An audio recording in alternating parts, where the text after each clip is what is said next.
Hello, everybody. I made a discovery today that I'm excited to share about, and it's very much still in the inquiry and in the contemplation, but I feel like I got a first snapshot of something that is really, really beautiful. So you've heard me speak about the star pearl before. The star pearl is something you can go to the Gene Keys website and it says, it's going to be launched, but right now the focus is on the Delta program. So it's probably going to be later this year. And for me, though, there are those of us who started to tap into this material like 3-4 years ago. So for me, there has been a journey with it. And when I'm speaking about sacred marriage, for example, I'm using part of the star pearl because I'm seeing the geometry of things, right? So I've been speaking about it before, and there's always new things that are sparking. So when they do, I feel like I want to share. So in the current pearl, we have the triangle of evolution, where we have Jupiter, we have Mars, and we have the Sun. That's the triangle, right? And those are all masculine planets. And we know that Mars is what's the core wound. So it's the immature masculine. And then when we open it up, it becomes our vocation. And it becomes that fuel that services the life's work, right? And it's kind of what humanity is doing, because we are the masculine, we are seeing a lot of the immature or the wounded masculine, but right now we are pulling the DNA and we're starting to mutate that in order for that power that we have in Mars. It's like the warrior, but it's becoming a light warrior instead of being in the shadow. So that's in itself just super exciting how the core wound and the vocation work. So those are the masculine planets, and that's the evolution. So it's really, you could say, form, humanness, or energy refining, going up to sublimating, going up to higher consciousness, higher awareness, more subtlety. That's evolution. That's ascension, you could say as well, right? And then in the star pearl, what we're adding is the triangle of involution, which would be form or consciousness coming into form. That's the opposite direction, you could say.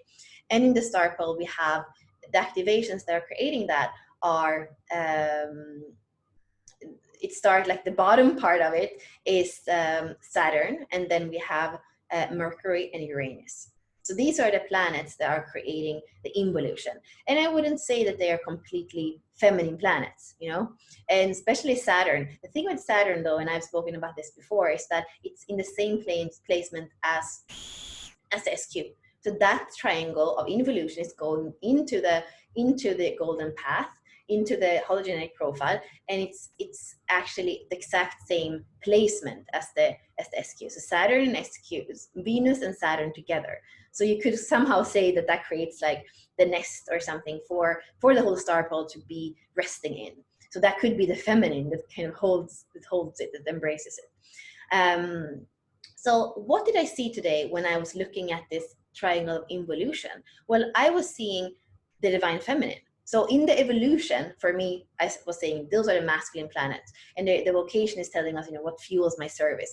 The culture is telling us Jupiter, what am I, how am I, what is my action in the world, in society, in the culture? Like, how do I show up in the culture? And then the life's work is about your role. It's your action. It's like what you're doing. So that's the masculine flavor. And then looking at the evolution, I realized then that has to be, of course, it has to be the feminine or even the divine feminine, but what is it made up of? So the way that I think about the divine feminine, that's a trinity for me. One way of seeing it is as a trinity, and I would say it's the body, it's the emotions, and it's sexuality. That's how if I would simplify somehow and look at the trinity of the divine feminine, I would say those are the things. And on the bottom, we have the body. So that would be, in this case, then Saturn plus the SQ. And then creativity. That's what we call Uranus. That's the sphere of creativity. Well, creativity, the creative spark, that's our sexuality. That's that orgasmic energy, or the eros, the spark that created the universe, right? So that's our sexuality.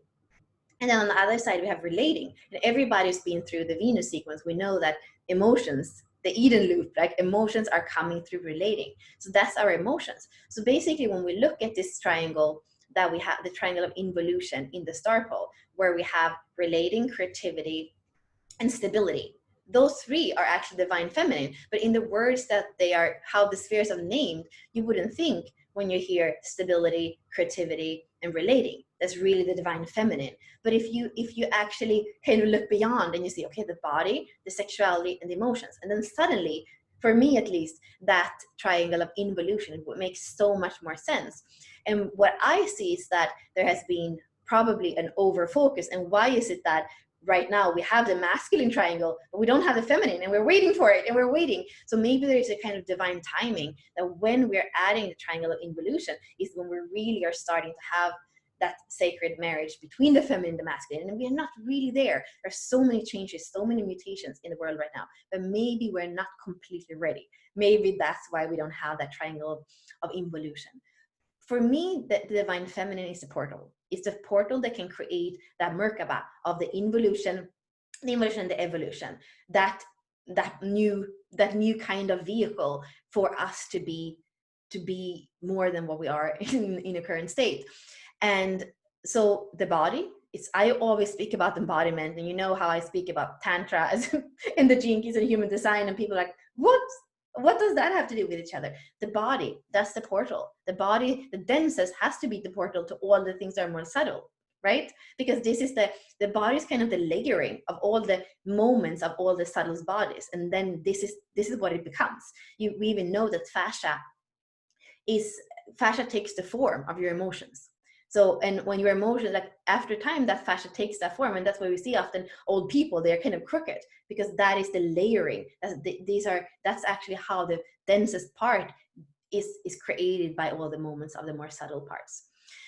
So the body is the portal, and then sexuality. Yeah, that's what I speak about. Sexuality is that source energy, that seed, that orgasmic force that created the universe, that big bang that sparked. But it's also what created you. It's the egg and the sperm. That's where it comes from. That's where all comes from. So sexuality it's really part of our creation. It's really part of our future, coming back to that creation energy and understand how it works, because there's so much around the sexual wound. And that's part of also the Venus work, going into our attraction sphere, our moon, that magnetic kind of like really, really feeling into the depth of that. And what I feel in the creativity, we have our true signature of our sexuality, beyond the wound, the wound. And there's also something with the womb, as I say it, that I realize that lies there. So it has a dark aspect, but not a dark aspect in the sense of, it's like it's light and dark. It's not that one is bad and one is good, but that also takes us into the emotions that happen through relating. But the emotions is the catalyst. So when we can feel everything we feel, again, without putting good or bad on it, when we can just feel things as they are, that sphere, that is actually the container for integration. To feel everything like it is, to be able to just watch it, to embrace it as the feminine, to be okay with it, and then the integration of it can happen. And it's also kind of the same thing as we say with in the current pearl, when we have all the pathways that they can go both ways, and they're like quantum too. The same thing is going to be in the triangle of involution, because we have those pathways that can go both ways. So you're going to be in the sexuality, and it's connected to the emotions. So maybe you need to go to that dark place of the womb or the wound and be there fully with your emotions, and you bring in the body, because the body is a portal. So you have those quantum connections between all three of the spheres. And really, that's the portal. When you can be in your body, then when you can feel that spark of who you are creatively, where you came from, and you can sit and you can, again, like Richard says, pausing in what is, you can just pause and be there and feel it and recognize it. And then there might be a pivot. There might be something new. Instead of pushing away relationships or emotions or anything we have in that sphere, it's an ability to just take it in, allow it, accept it, and then in that awareness something can pivot. And we merge with existence in a new way. And the feminine is all about merging. It comes in and merges with the triangle of evolution. It comes in, it merges. It merges us with ourselves. It merges our different planes. So the physical with the emotional, with the spiritual. And then we could say it in a way that the masculine kind of has aspect of consciousness, which maybe is the more mental. So if there is an over focus on that and on action, we're not really tapping into the divine feminine. We're not really having that balance. So for me, what I feel like I saw today is both another way, maybe more right brain way of understanding the triangle of involution, but not only that, it's actually taking that into a more embodied way, because we can speak about it as stability, creativity, and relating. But what if we take it into this vehicle? What if we take it into the most kind of tangible form? That's really where I feel so much of the alchemy is, so much of the possibility for integration is. And that's the starting point for me for creating this Merkabah, this vehicle for a higher awareness, a higher embodied awareness. It's not only about the higher awareness, it's really about the higher embodied awareness. So I feel super excited about the continuation of this inquiry, and I would love you to be part of it. Thank you.